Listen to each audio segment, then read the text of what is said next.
الحمد للہ رب العالمین والصلاة والسلام علی خاتم الانبیاء والسید المرسلین سیدنا محمد وآلہ واصحابہ اجمعین۔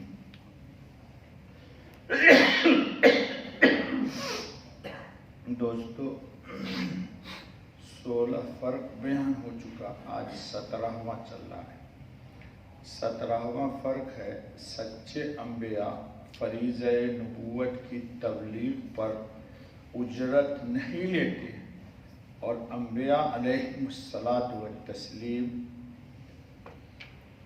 نہایت ہی مخلص ہوتے ہیں۔ یعنی مخلص کا مطلب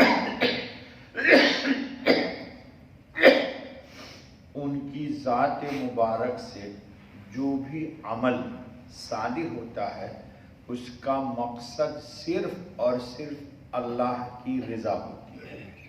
کسی بھی انسان سے کوئی معاوضہ لینا، کوئی اجرت لینا، یہ قطعاً انبیاء علیہم الصلاۃ والتسلیم کے شان کے نہ مناسب ہوتا ہے اور نہ ان کے دل پر اس طرح کا کوئی خطرہ گزرتا ہے۔ اسی لیے کہ اللہ رب العالمین ان کو اپنی ذات کے لیے، اپنے دین کے پیغام کے لیے منتخب کرتے ہیں۔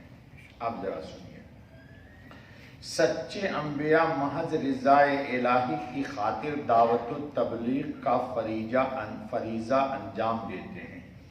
اس فریضہ کی ادائیگی میں وہ قوم سے مال و متاع نہیں لیتے اور نہ مانگتے ہیں، نہ تو لیتے ہیں اور نہ کسی سے کچھ مانگتے ہیں۔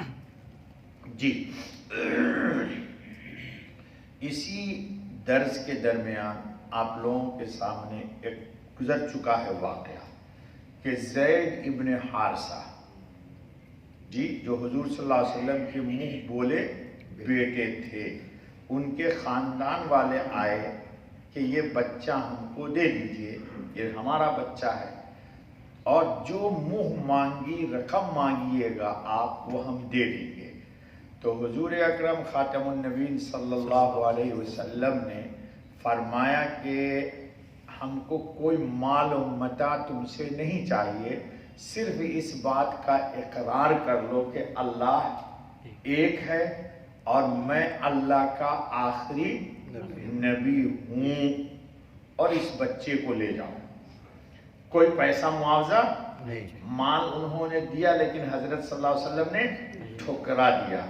حضرت زید نے خود ہی کہا دیا کہ میں ان لوگوں کے ساتھ اپنے گھر نہیں جاؤں گا۔ میں حضور صلی اللہ علیہ وسلم کو مخاطب کر کے اپنے خاندان سے کہا کہ حضور کی صحبت اور حضور کی ذات کے مقابلے میں کسی کو بھی پسند نہیں کرتا۔ حالانکہ وہ چھوٹی عمر کے بچے تھے، تو یہ نبوت کا کمال تھا۔ کیوں؟ اصول کیا ہے ذرا سنیے۔ قرآن کریم میں ہے کہ ان اجریہ الا علی اللہ، تمام انبیاء کی صداقت کی دلیل ہے۔ انبیاء علیہ الصلاۃ والتسلیم کے نبوت کی صداقت کی دلیل کیا ہے؟ قرآن نے کہا کہ ان اجریہ الا علی اللہ، ہمارا ثواب کس پر ہے؟ کام جو کر رہا ہوں دعوت و تبلیغ، اس محنت کا بدلہ کس سے لینا ہے؟ اللہ سے۔ قرآن حکیم نے اس بات کو بہت ہی خوبی کے ساتھ روشن کر دیا کہ اللہ رب العزت کی جانب سے جتنے بھی انبیاء اور رسول تشریف لائے، سب مقدس حضرات انبیاء اور رسول نے اللہ کے بندوں کو ربانیت و للہیت سکھلائی اور محض اللہ کی رضا و خوشنودی ہی کے خاطر نبوت و رسالت کا فریضہ انجام دیا۔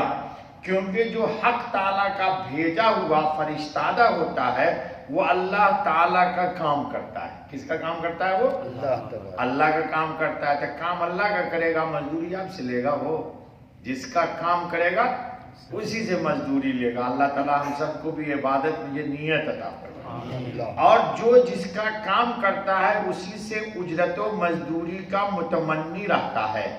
دنیا میں بھی جو مزدور جس کا کام کرتا ہے اسی سے اپنی مزدوری کا طلبگار ہوتا ہے۔ ایسا کبھی نہیں ہوتا کہ کام کسی اور کا اور مزدوری طلب دوسرے سے کی جائے، یہ ایسا دنیا میں انبیاء اور رسول حق تعالیٰ کے فرشتادہ اور بھیجے ہوئے ہوتے ہیں، اس لیے انہوں نے اعلان کر دیا کہ میری اجرت تم پر نہیں بلکہ اللہ رب العالمین پر ہے، اور یہی ان کے نبوت و رسالت کے صداقت کی شہادت اور حجت و دلیل ہوتی ہے۔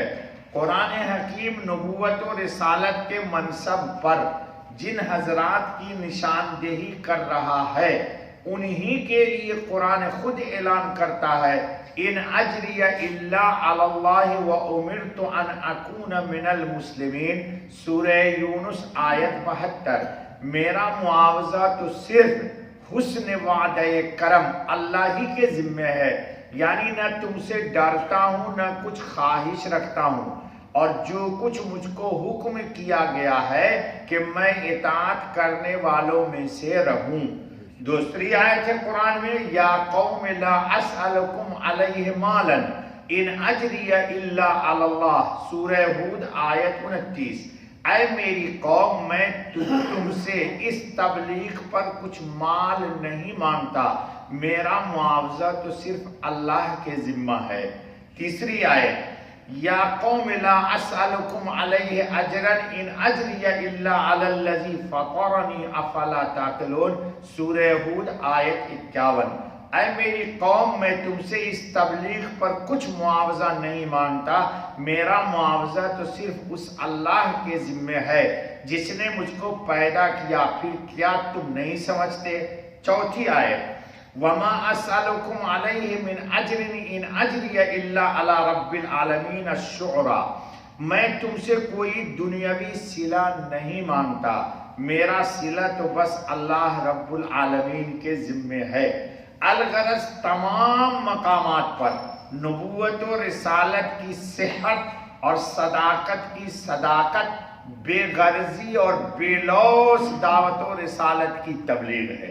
تبلیغ جو انبیاء کرتے، اللہ کا دین پھیلاتے، تو دین کے بدلے میں دنیا نہیں، یاد رکھ لیجئے، دین کے بدلے میں آپ نے نماز پڑھی ہے، ہم نے نماز پڑھی، اس کی کوئی مزدوری دے سکتا ہے؟ کیوں؟ نماز ہمارا دین ہے، تو دین کی مزدوری کوئی نہیں دے سکتا۔ دین کس کا ہے؟ ان الدین عند اللہ الاسلام۔ جی، کبھی بھی نبی نے ایک حبہ خردل یعنی ایک رائی کے دانے کے برابر بھی قوم سے نہ امید رکھی اور نہ مطالبہ کیا۔ یہی ان کی دعوت کا مین اصول ہے، اسی لیے دین پھیلتا ہے، اسی لیے دین پھیلتا ہے۔ یہی سچے نبی و رسول کی علامت اور معیار نبوت ہے۔ 2 منٹ ہے، تو یہ تو بات اب آپ کے سمجھ میں آ گئی۔ تو یہ یاد رکھ لیجئے کہ دعوت کے مقابلے میں آج بھی جو لوگ دین کی دعوت دیتے ہیں، دین کا پیغام پہنچاتے ہیں، تو اس پر کوئی مزدوری لی ہی نہیں جا سکتی ہے۔